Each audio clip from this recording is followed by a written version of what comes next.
Allez, je vous écoute pour une nouvelle série de questions. Quelle monnaie pour la France? Ah, question très intéressante. Quelle monnaie pour la France? Alors, si vous voulez, je vais essayer de vous répondre comme un chef d'État.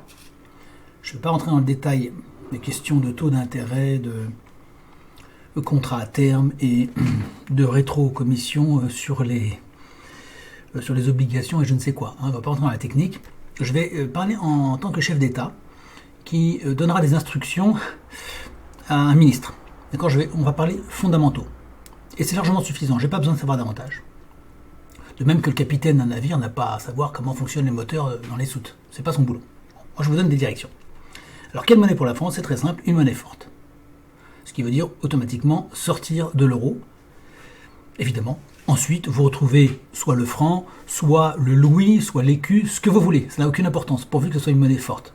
Qu'est-ce que c'est qu'une monnaie forte? C'est une monnaie que, bien sûr, vous contrôlez. Il ne s'agit pas que notre monnaie soit forte pour les autres. Il faut que ce soit une monnaie forte pour nous. C'est nous que la monnaie doit servir. Vous voyez, rien que ça, c'est déjà énorme pour des tas de gens qui sont dans les ministères. Cette notion leur est totalement étrangère. Il n'est pas question de ça. Ils s'inscrivent uniquement dans la perspective européiste.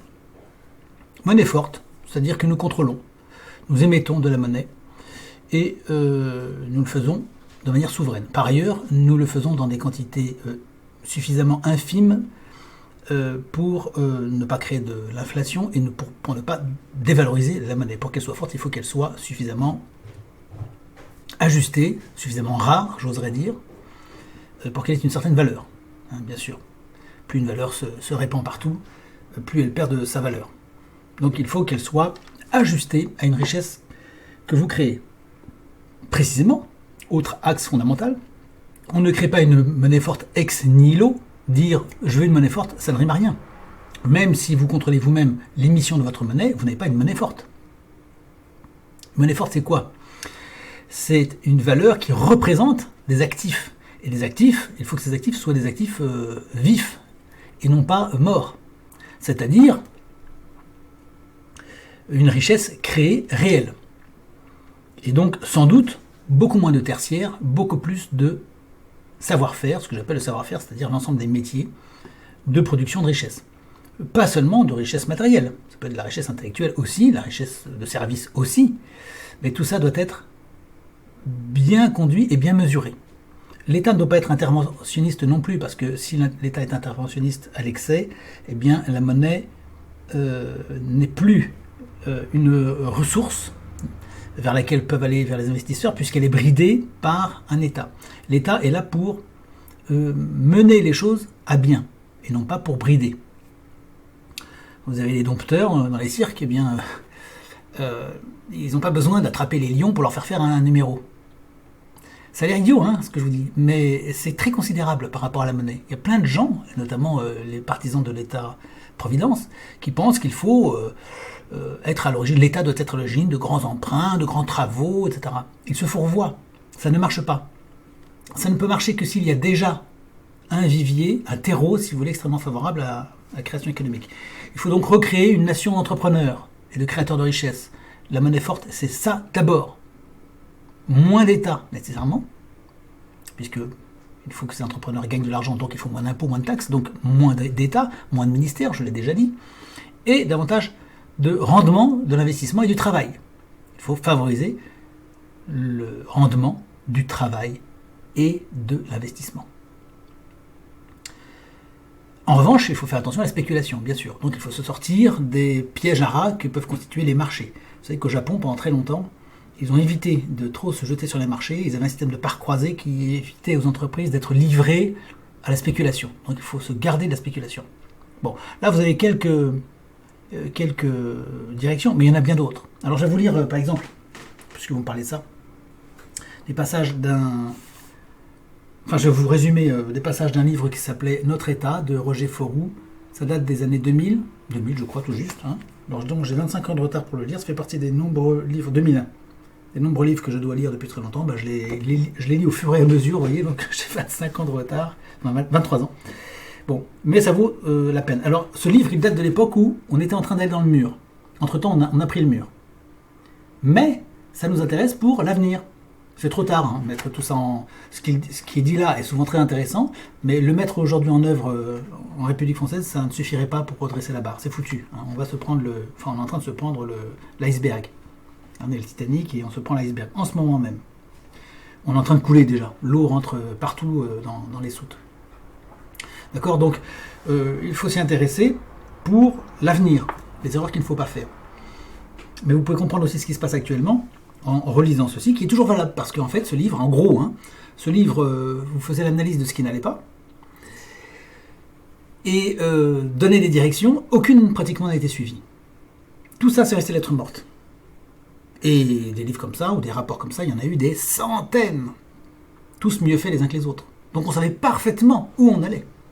Ne croyez pas que les politiques soient allés à l'aveugle. Ils ont ignoré sciemment des rapports qui, eux, contenaient absolument tout ce qu'il fallait pour se redresser.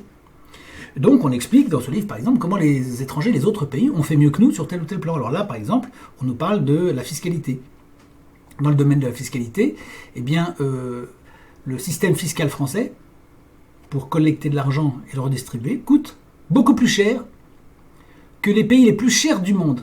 Nous avons la fiscalité la plus chère du monde. C'est pas seulement qu'on taxe le plus au monde, c'est que la manière dont notre système administratif gère cet argent, c'est la manière la plus chère du monde. Donc nous sommes 40% plus chers que les pays les plus chers du monde. En gros, je vous fais un schéma, mais en gros, vous donnez 2 euros à l'État, il en brûle 1. Au moins, officiellement. C'est probablement plus. Sans tenir compte, je ne vous parle même pas de la dette, etc. Je parle de gestion de l'argent qui est récolté. L'État vous prend 2 euros, il n'arrive à en restituer dans la machine qu'un. Certains auteurs disent bien davantage. Mais enfin, déjà, ça vous donne une idée. Alors, on vous explique pourquoi ça n'a pas changé. Parce que dans le système administratif, il y a beaucoup de gens qui considèrent qu'il n'est pas question de faire de l'argent dans l'administration française. L'argent, c'est méprisable. On ne peut pas avoir des considérations mercantiles. On est là pour le service du public. En réalité, le service du public, c'est d'abord de ne pas lui piquer de l'argent. Mais ça échappe complètement aux tenants de cette pensée. Par exemple, les syndicats, puisque toutes les administrations sont tenues par les syndicats, et les syndicats ont toujours rué dans les brancards et ont toujours empêché l'amélioration des systèmes administratifs, et notamment dans le domaine fiscal. La France, la République française, aurait pu nettement améliorer son système, avoir moins d'employés pour un service plus efficace, une plus grande proximité au public. Et en fait, ça n'a jamais eu lieu. C'est toujours le fouillis complet avec des services, notamment dans le domaine des impôts. Il y a plusieurs services. Donc, le livre donne l'exemple d'une personne qui aurait 2 appartements, 2 maisons, une maison principale et une maison secondaire, puis un parking. Eh bien, il y aurait 4 déclarations à faire. Pour le foncier, il y aurait 4 déclaration à faire à la Direction Générale des Impôts. Il détaille toutes les démarches qu'on doit faire pour remplir, simplement pour payer ses impôts. Et alors, s'il y a une contestation, ça devient encore plus compliqué. Il y a beaucoup de services auxquels il faut s'adresser, et bien sûr, vous ne tombez jamais sur le bon. Et on vous détaille le labyrinthe et le fouillis réglementaire que ça peut être. Voilà, donc, les coûts globaux du service fiscal en France sont dans l'ensemble supérieurs de 40% à ceux du Royaume-Uni, des Pays-Bas, du Canada, de l'Espagne ou de l'Irlande. Les systèmes suédois et nord-américains coûtent 2 fois moins que les nôtres. Voilà. Bon, voilà. Ça, je vous cite simplement ce simple tout petit passage dans le bouquin, mais des passages comme ça, vous en avez des quantités, vous avez beaucoup d'éléments qui sont relevés. Tout ça pour vous dire que une monnaie forte, c'est un appareillage d'État qui est extrêmement efficace, qui coûte peu et qui restitue pratiquement l'intégralité de la somme qu'il prélève, évidemment. Vous prenez 2 euros aux Français, vous leur restituez 1,99 €. Vous voyez, on n'est pas censé dépenser la moitié de l'argent en frais divers ou en gaspillage. Bon, parce qu'il faut payer des fonctionnaires qui sont surnuméraires. Les syndicats veulent beaucoup de monde dans les administrations, même s'ils ne sont pas compétents. D'ailleurs, c'est pratiquement officiellement reconnu. Voilà. Alors ça, c'est un des aspects de la question. Une monnaie forte, c'est un pays fort. Un pays fort, c'est une direction politique forte, avec une autorité forte et qui dit, bon, moi je réforme et mon système fiscal va fonctionner comme ça. Et ça, c'est mon rôle. Typiquement, c'est le rôle des gens qui ont un discours de chef d'État. Ils donnent des directions comme ça en disant, écoutez, c'est fini, moi je veux plus tous ces systèmes. Je veux qu'on ait à la fin de l'année 3 lignes sur la fiche de paye, maximum. Je veux qu'il y ait 2 systèmes pour les impôts, entreprises, particuliers, pas plus. Par exemple, hein, ça peut être un seul d'ailleurs pour tout le monde, pourquoi pas, hein, on va en discuter, mais oui, ils donnent des directions comme ça. Je veux que le taux de l'impôt soit ramené à temps, il n'y a pas de raison qu'on atteigne ces taux, donc par exemple on supprime la TVA, pourquoi pas. Moi, à terme, je pense qu'il faut supprimer la TVA, qui est un impôt illégitime et immoral. On supprime la TVA. Alors vous comprenez les considérations comme ça, c'est impossible pour quelqu'un qui est dans le système actuellement, le type qui dit ça, c'est un type complètement fou, complètement timbré. Oui, mais en maintenant le système que eux défendent, eh bien, on est en train de couler. La TVA, ça n'existait pas à l'époque de Louis XV. Comment ils faisaient? Ça n'existait pas à l'époque de Saint-Louis, ça n'existait pas à l'époque de César. La CSG non plus. Il y a plein d'impôts qui n'existaient pas. Pourquoi est-ce que ça fonctionnait mieux à l'époque, avec moins d'impôts? Une monnaie forte, c'est une monnaie qui s'adosse sur un pays qui est fort. Donc c'est sur tous les aspects de la vie politique qu'il faut travailler. Et ça va jusqu'à l'éducation, la santé, etc.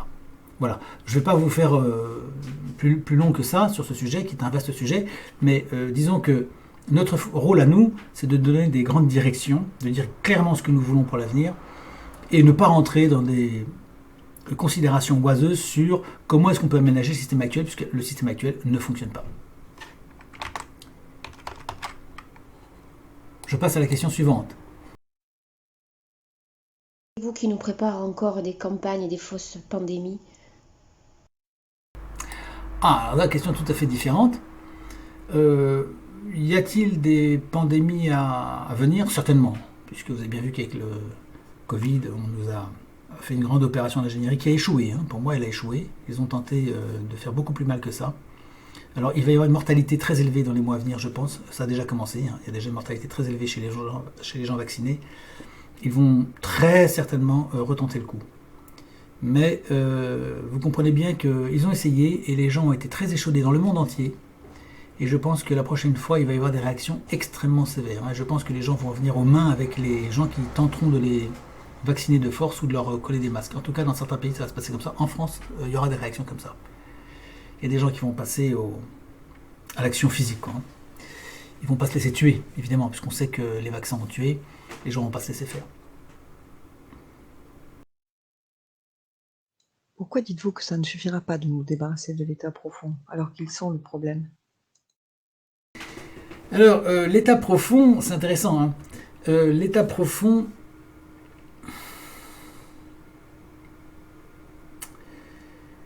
est le problème, mais n'est pas tout le problème. L'état profond, ce sont les bandits qui vous braquent à la croisée des chemins. Pourquoi vous retrouvez-vous à la croisée des chemins? Pourquoi vous êtes venu là alors qu'on vous a dit qu'il y avait un danger? Il y a toujours une responsabilité profonde d'une population, la nôtre, qui s'est laissée conduire à cette situation. Elle est toujours là, cette responsabilité. Est-ce que la population est mature et est vaccinée véritablement contre cette captation des pouvoirs? Je ne crois pas. Elle n'est pas encore tout à fait mature. Il y a des gens qui le sont, hein. Attention, il y en a quand même. On a bien vu avec les dernières élections, il y a quand même une prise de conscience très très nette. Très très nette. Entre LFI et RN, quoi qu'on dise, hein, il y a très nettement des gens qui signalent par leur vote qu'ils sont en rupture du système. C'est ce qui me fait dire d'ailleurs qu'en cas de pandémie, il y aura des réactions certainement violentes. Mais l'état profond, ça n'est pas tout. Parce que, encore une fois, supprimer complètement l'état profond. Complètement. Bah, vous retomberez sur des problèmes que vous avez dans ce genre de bouquin. C'est-à-dire cette incapacité des Français, par exemple, et ils ne sont pas les seuls, de beaucoup de Français d'accepter des réformes qui seraient nécessaires. Enlevez l'État profond et vous aurez toujours des syndicats, vous aurez toujours LFI, vous aurez toujours des gens qui seront extrêmement rétifs à des réformes absolument nécessaires. À la remoralisation de la société, par exemple. Enlevez l'État profond. Vous aurez toujours des tas de gens qui sont pour les modes décadentistes, etc. C'est donc qu'il faut aller plus loin et se poser la question d'abord de la structure du régime, qui est en amont de tout, puis, depuis une bonne structure, la question de l'éducation, la question de l'information du public, la question de sa responsabilisation via un véritable pouvoir, notamment le pouvoir référendaire, etc. Il faut restaurer le peuple. Le peuple, il est à bout de souffle, il est agonisant, il est relativement peu conscient de ses capacités, il a peur de la liberté, il a peur de se débarrasser de l'État profond, en fait. Il a peur. Il n'est pas prêt à assumer sa liberté, il a peur de la liberté, en fait. Bon, si vous avez lu Penser à coucher de la prison d'Occident, le livre que j'ai écrit en prison, j'aborde ces questions. Et je pense même, pour tout vous dire, que l'État profond n'est que la manifestation des travers du peuple. Comme la rougeole manifeste quelque chose qui se passe à la surface de la peau, quelque chose qui se passe à l'intérieur du corps. Ou l'eczéma, c'est encore plus marquant. L'eczéma, c'est un mal qui manifeste un mal intérieur qui est davantage psychique que biologique. Enfin, très souvent en tout cas. L'état profond, c'est ça, c'est la manifestation d'un mal qu'il y a dans le peuple, dans les peuples d'Occident. Cet état profond, ces bandes organisées n'auraient jamais pu sévir il y a 350 ans. Jamais, c'est impossible. Ils ont essayé à l'époque, ça n'a pas marché. Parce que la structure était bonne et que Louis XV s'est chargé de faire le ménage, mais aussi parce que la population était profondément rétive. Pourquoi ? Parce qu'il y avait une éducation, parce qu'il y avait une religion, parce qu'il y avait un sens du sacré, parce qu'on n'admettait pas l'usure. Donc on n'a pas remis le pouvoir à cet état profond. Vous voyez ? Donc il faut se débarrasser de l'état profond, à commencer par les patrons de l'état profond. Il faut commencer par le haut. Mais nous ne ferons pas l'économie d'un changement profond des mentalités, de l'éducation, de la philosophie qui est la philosophie profonde des populations, la manière dont elles vivent ensemble, dont elles conçoivent leur existence, leur avenir. Voilà, ça c'est une énorme part d'éducation. L'éducation est centrale dans cette question. Une fois qu'on aura une excellente éducation, donc revenir sur ce que nous avons déjà dit au sujet de l'école à la maison, l'enseignement libre, se débarrasser de l'enseignement obligatoire, laïque et minable que nous avons, revenir à une très bonne éducation. Après une période très rapide, après 15-20 ans, on aura déjà une population qui sera complètement différente, beaucoup plus mûre et décidée à assumer des responsabilités. Et puis bien sûr, alors une fois que j'ai dit ça, il faudra également, en plus d'un bon régime et d'une éducation de la population, il faut aussi des dispositions pour empêcher la surréaction de groupes de ce genre qui prennent le pouvoir via des monopoles ou des méga entreprises internationales et qui se permettent de capter des entreprises ou des ressources nationales. C'est évidemment, il faut prendre des dispositions, il faut faire des textes de loi. Moi, je pense par exemple qu'il faut interdire des fortunes dépassant un certain niveau. Je ne trouve pas absolument normal que les gens puissent, à titre personnel, avoir 80 milliards d'euros sur leur compte. Ça me semble complètement aberrant. On vit très bien avec 1 milliard, donc on devrait tolérer, supposons 1 milliard, 2 milliards, pas au-delà, je pense. À partir de là, il faudrait imposer sérieusement les gens et leur dire, vous n'êtes pas le bienvenu, si c'est pour nous venir contrôler la population avec vos milliards, vous n'êtes pas les bienvenus.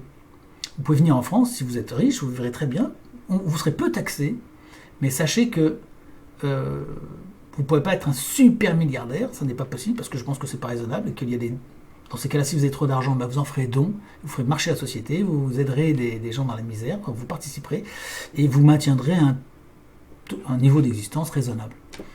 Donc, vous ferez don, c'est tout. Vous donnerez votre fortune excédentaire, vous la donnerez, et vous ferez comme on faisait autrefois. Jadis, les puissants, ils faisaient des hôpitaux, ils faisaient des couvents, ils faisaient des orphelinats, et puis c'est tout. Vous donnerez, et la nation vous en sera reconnaissante, et voilà, et On érigera des statues à votre nom, on donnera vos noms à des avenues, vous serez des gentilshommes et non plus des crapules finis qui a accumulé des milliards de milliards, des sommes énormes et qui mettaient en plus sur le carreau des milliers d'ouvriers en achetant ici une usine au rabais, en faisant de la spéculation, en déplaçant des fortunes, en déplaçant des matériels, des machines parfois.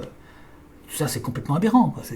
Un État régalien ne doit pas permettre ce genre de choses. L'État ne doit pas être présent partout. Il ne doit pas être non plus un État communiste qui empêcherait les gens d'être riches. Mais il y a quand même des limites. On ne doit pas permettre que des gens comme Rothschild ou Rockefeller ou je ne sais qui disposent de trilliards et voilà, un claquement de doigts obtiennent un président dans tel pays, un ministère dans tel pays, le déploiement d'une armée à l'étranger. Enfin, tout ça, c'est complètement fou, quoi. On en est là. Hein. On a aujourd'hui des oligarques occidentaux tiennent les gouvernements, tiennent la presse, etc. C'est complètement aberrant. Donc il faudrait des dispositions légales, évidemment, des textes qui permettent de mettre un frein à tout ça. À discuter, à évaluer, mais enfin, il faudra prendre des mesures d'autorité. Bon, voilà pour ces quelques petites questions.